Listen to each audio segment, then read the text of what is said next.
चौकशी करायची ना 7-12 बघा ना 8-12 बघा. हा माणूस म्हणजे लाज वाटते मला. साहेब टाटांचं नाव सगळ्या देशात नाही अख्ख्या जगामध्ये आदराने घेतलं जातं. या उद्योग समूहाचे प्रमुख म्हणून अनेक समाज उपयोगी कामं बिर्लांनी केली नाही, सिंघानी यांनी केली नाही, अदानींनी केली नाही, अंबानींनी पण केली नाही. एवढी कामं या टाटांनी केलेली आहेत. त्या टाटांचं नाव बदनाम करायचं काम हे लोक करतात. वाटलं पाहिजे काहीतरी.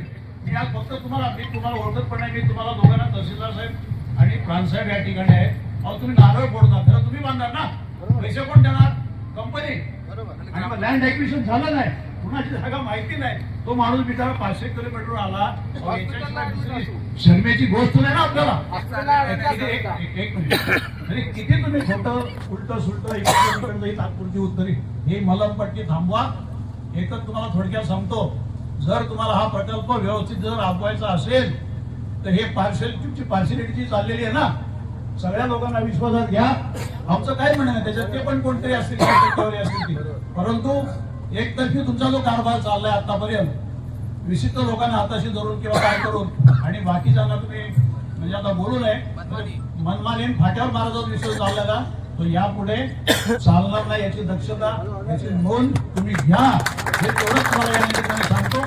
आणि जर वर्ष चर्चा करतात जे लोक, मला म्हणजे एवढी कल्पना नाही, माहिती घेतली नव्हती मी, आणि तरी तुम्हाला त्याचं काही गांभीर्य वाटत नाही, त्याची तुम्हाला काही दखल घ्यायची वाटत नाही, याच्यासारखी शर्मेची दुसरी गोष्टच नाही इथे बोलायला. त्याच्यापेक्षा आधी शब्दच नाही माझ्याकडे या संबंधी बोलायला.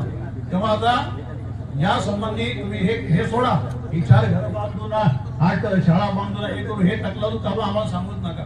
तुम्ही सगळ्यांना जर विश्वासात घेणार असाल यापुढे सर्व लोकांना, इथल्या स्थानिक लोकांना, ही मनमानी तुमची ना एकतर्फी कारभार चालला का, हा जर बंद करणार नसेल ना तर त्याची किती किंमत मग आम्हाला मोजावी लागली तरी